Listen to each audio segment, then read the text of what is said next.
अस्सलाम वालेकुम। Smart academy की तरफ से आज मैथ्स का लेक्चर है। ज्योमेट्री और अरिथमेटिक, स्टैटिस्टिक्स और अरिथमेटिक पर मैंने एक लेक्चर लिया था और एक ज्योमेट्री पर दिया था। इन दोनों में से कुछ चीज़ें रह गई थी, तो आज हम इंशाल्लाह इस लेक्चर में इन दोनों को कंप्लीट कर लेंगे। स्टैटिस्टिक्स और अरिथमेटिक और ज्योमेट्री, इनको ख़त्म कर लेंगे। ठीक है, स्टार्ट करते हैं अरिथमेटिक से। कुछ बेसिक चीज़ें हैं और फार्मूलाज है, ये आप लोगों ने याद रखने हैं। ठीक है, सबसे पहले जो है वो कास्ट प्राइस।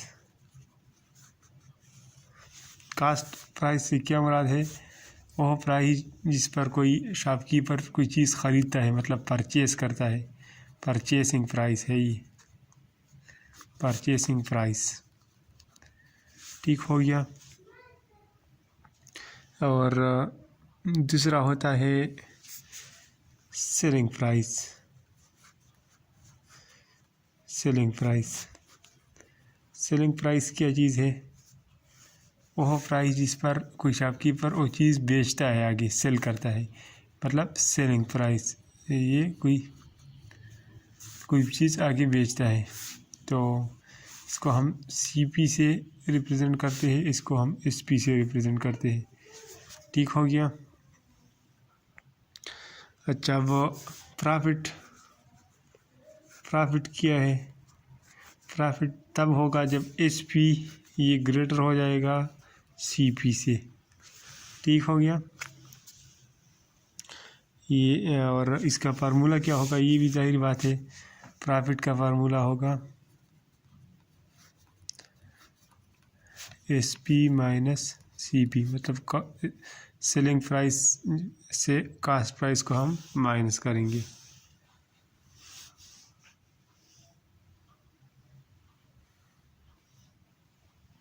ठीक हो गया। इसके बाद आते हैं प्रॉफिट परसेंटेज। प्रॉफिट परसेंटेज का फार्मूला क्या है?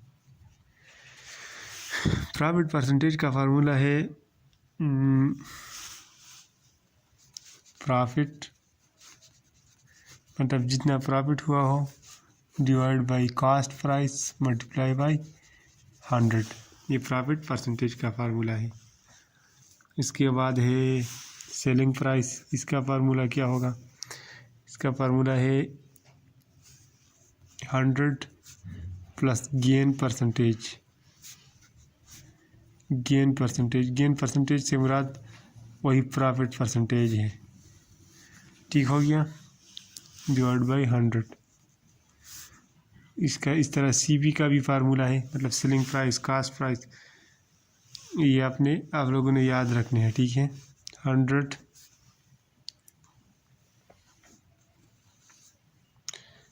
कास्ट प्राइस का फार्मूला है 100 divided by 100 plus gain percent. Gain percent, ठीक है, मतलब ये भी गेन परसेंट है, एक ही चीज़ है, परसेंट या percentage.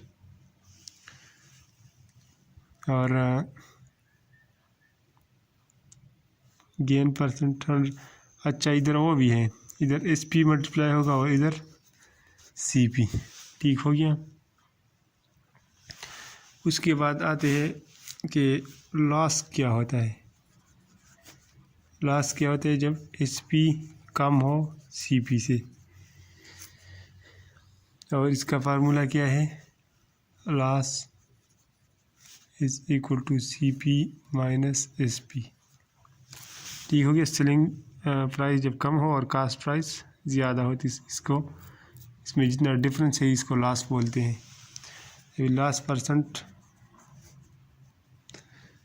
Loss percent is equal to, loss की परसेंटेज हम कैसे मालूम करेंगे?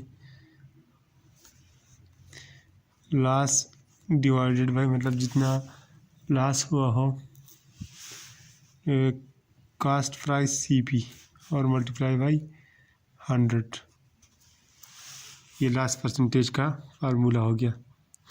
अगर फ़र्ज़ करो एक प्रॉब्लम दिया हो उन लोगों ने और उसमें लॉस हुआ हो, तो फिर ये फार्मूले नहीं लगेंगे CP और SP का, फिर ये अभी जो मैं लिख रहा हूँ ये लगेंगे।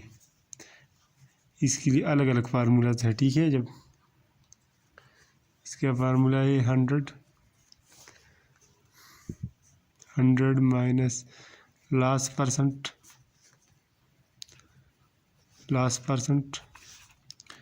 मल्टीप्लाई बाय SP, ठीक हो गया। और SP का क्या है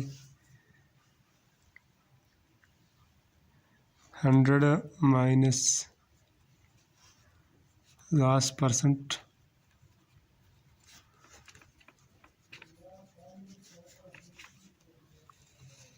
divide by 100 multiply by CP, ये लॉस परसेंट का वो हो गया, ठीक है।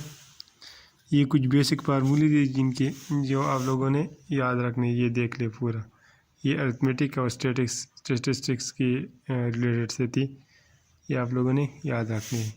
अब मैं दो आप लोगों को लिखता हूँ, दो प्रॉब्लम्स इससे किस तरह की MCQ आते हैं। एग्जांपल जी आप लोग के असाइनमेंट है, ठीक है। ये आप लोगों ने ख़ुद सॉल्व करने हैं, अगर नहीं हुई आप लोगों से फिर मुझे बताना, मैं आप लोगों को करवा दूँगा। फर्स्ट को मैं लिखता हूँ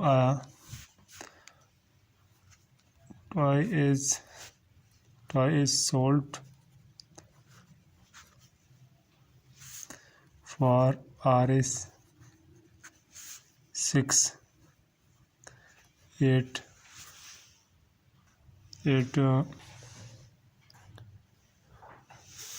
profit of 25% of selling price, मतलब सेलिंग प्राइस की 25% प्रॉफिट पर सोल्ड हो गई। तो सेपरेट मतलब मालूम करें जो selling price into cost and profit, cost और प्रॉफिट मालूम करें, ठीक है। इसका ये मतलब है, ये आप लोगों ने ख़ुद करना है। अगर नहीं हुआ आप लोगों से फिर एक और भी लिख देता हूँ, चलो ये दूसरा भी आप लोगों ने ख़ुद करना है। फर्ज करो मैं लिखता हूँ a toy cost 80 rupees is sold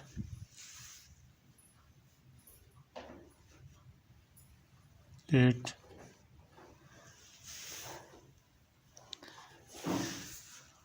a profit चलो कुछ भी लिख दी 20 रुपीज़, चलो लिख देता हूँ 20 रुपीज़। और इसमें आप लोग को ने फाइंड क्या करना है, फाइंड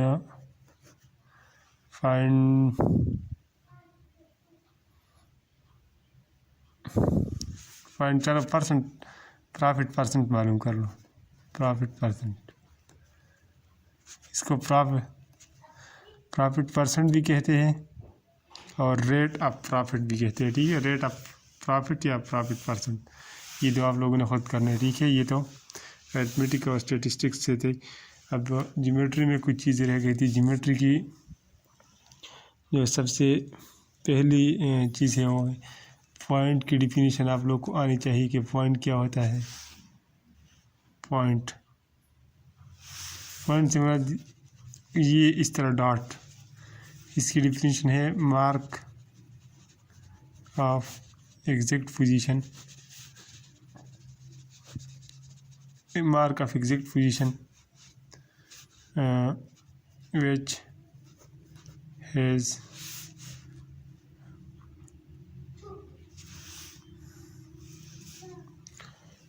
which has ये कैमरे को क्या हो गया यार, which is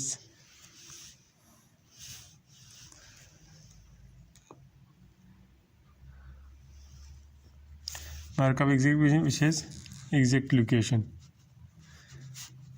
मतलब इसका एक ख़ास लोकेशन है और एग्जैक्ट पोजीशन है। और एक और पॉइंट इसके बारे में याद रखें कि it has no length and width, has no length and width, ठीक हो गया, लेंथ और विड्थ इसका नहीं है। जिसके बाद एक और चीज़ है लाइन। लाइन क्या चीज़ है? लाइन कोई भी इस तरह लाइन, ठीक हो गया। अब इस लाइन की हमें लिमिटेशन नहीं पता कि इसको हम एक्सटेंड भी कर सकते हैं आगे, जितना हम एक्सटेंड करना चाहिए उतना एक्सटेंड कर सकते हैं। इसकी कोई ख़ास लेंथ नहीं है, no length, no exact length, ठीक है। ये लाइन हो गया। इसके बाद है लाइन सेगमेंट। लाइन सेगमेंट क्या है? लाइन और लाइन सेगमेंट में ये फ़र्क है कि लाइन सेगमेंट की एक एग्जैक्ट लेंथ होगी। फर्ज करो इसकी एक्स लेंथ है तो हम इसको आगे नहीं बढ़ा सकते, बस ये इसकी लिमिटेशन है। एक स्पेसिफिक लेंथ होगी लाइन सेगमेंट की, और लाइन की कोई भी लेंथ नहीं होती, हम इसको जितना एक्सटेंड करना चाहे एक्सटेंड कर सकते हैं। इसके बाद आता है एरे। एरे क्या चीज़ है? एरे सेम लाइन और लाइन सेगमेंट की तरह है, लेकिन इसमें एक यह है कि एक एंड का स्पेसिफिक वो हुआ होगा, मतलब एग्जैक्ट मालूम होगा कि इससे आगे नहीं बढ़ना, और जो दूसरे साइड पर हम बढ़ा सकते हैं जितना बढ़ाना चाहिए। ये दूसरे तो इसका भी एग्जैक्ट लिंक तो नहीं होता, लेकिन जो एक साइड है इसकी हमें लोकेशन मालूम है कि एक इसकी यहाँ पर लिमिट यहाँ तक है, आगे इसको हम एक साइड से नहीं बढ़ा सकते। ये एरे है, ठीक है। उसके बाद है collinear points. Collinear points, collinear points क्या चीज़ है? इस एक पास करो, ये एक लाइन सेगमेंट है या एक लाइन है या कोई भी लाइन या लाइन सेगमेंट या एरे, और इस एक ही लाइन पर दो तीन पॉइंट्स है, एक ही लाइन पर हो, तो इसको हम क्या बोलते हैं? कोलिनियर पॉइंट्स, ठीक हो गया। ये भी याद रखिए। इसके बाद इंटरसेक्टिंग लाइंस। इंटरसेक्टिंग लाइन जैसे कि नाम से जाहिर है कि कोई भी लाइंस जो एक कॉमन पॉइंट पर एक दूसरे को इंटरसेक्ट करे, ठीक हो गया, इसको इंटरसेक्टिंग लाइन बोलते हैं। उसके बाद पैरेलल लाइन। पैरेलल लाइन ये भी आप लोगों को पता होगा, कोई भी दो लाइन जो कभी भी एक दूसरे को इंटरसेक्ट न करे, ठीक हो गया, बिल्कुल चांस ही न हो, जितना इसको आगे बढ़ाई तब भी हम ये दोनों इंटरसेक्ट नहीं कर सकते। अच्छा, उसके बाद सप्लीमेंट्री एंगल। सप्लीमेंट्री एंगल्स क्या होते हैं? सप्लीमेंट्री एंगल्स, सप्लीमेंट्री एंगल्स किसको बोलते हैं? ऐसे दो एंगल जिनका सम 180 हो, मतलब जब दोनों एंगल्स को सम करो, एडिशन करो, तो उसका रिजल्ट क्या है? 180। तो इसको हम क्या बोलेंगे? Supplementary angles. इसकी इस तरह कम्प्लीमेंट्री एंगल्स भी है। Complementary angles. कम्प्लीमेंट्री एंगल्स क्या चीज़ है? ऐसे एंगल जिनको हम प्लस करें और उसका रिजल्ट क्या आ जाए? 90, जिसकी एडिशन से 90 का रिजल्ट आता हो, इसको हम क्या बोलेंगे? Complementary angles. अच्छा, उसके बाद हम आते हैं सिमिलर ट्राइंगल्स। सिमिलर ट्राइंगल्स क्या होते हैं? ऐसे ट्राइंगल जिनके एंगल्स सेम हो, मतलब तीनों एंगल्स सेम हो, एक के 60 80 या 90, फर्ज करो तीन एंगल है 60 80 90, तो दूसरे ट्राइंगल की भी 60 80 90 एंगल्स हो, मतलब एंगल सेम एंगल्स, ठीक हो गया। और आते हैं उसके बाद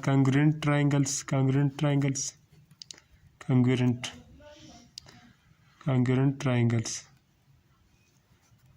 ये क्या होते हैं?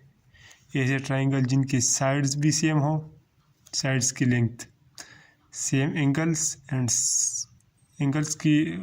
भी सेम हो और साइड्स की लेंथ भी सेम हो, इनके बोलते हैं कॉन्ग्रुएंट ट्राइंगल्स। अच्छा, इसके बाद ये आखिरी देख ले बस। फर्ज करो ये एक सर्कल है, फर्ज करो ये सर्कल है, इसमें ये क्या होगा? ये रेडियस होगा। फिर इसके बाद ये क्या होगा? ये डायमीटर होगा। ठीक हो गया? ये तो आप लोगों को पता होगा। उसके बाद ये क्या होगा? ऐसा लाइन जो सर्कल को सिर्फ एक पॉइंट पर टच करे, इसको बोलते हैं टेंजेंट। ठीक हो गया? और फिर ये ऐसा लाइन जो सर्कल के दो पॉइंट्स को मिलाए और वो डायमीटर ना हो, मतलब सेंटर से न गुजरता हो, तो ऐसे लाइन को हम बोलेंगे कॉर्ड। ये कॉर्ड हो गया, ये टेंजेंट हो गया। और बस एक और चीज़, इसके लिए मैं अलग सर्कल चल बनाता हूँ। एक लाइन हो वो दो पॉइंट्स पर सर्कल को क्रॉस करे। ये जो कॉर्ड है ये क्रॉस नहीं करेगा, ये मिलाएगा दो पॉइंट्स को। और ये जो इसको हम क्या बोलते हैं? सेकंड ये क्रॉस करेगा। ठीक है? कॉर्ड क्रॉस नहीं करेगा और सेकंड क्रॉस करेगा, और टेंजेंट एक पॉइंट पर टच करेगा सर्कल को। तो ये चीज़ें आप लोगों ने याद रखनी है। हमारी ज्योमेट्री भी ख़त्म हो गई। बाकी इस क्वांटिटेटिव रीजनिंग के सारे जो एमसीक्यूज़ मतलब हमारे इंशाल्लाह कवर हो जाएंगे। जो भी मैंने लेक्चर्स लिए इससे कवर हो जाएंगे। ठीक है? जो चीज़ें मैंने करवाई ये आप लोगों ने सही याद करनी है। ठीक है? ये देख ले बस आखिरी। अल्लाह हाफिज़।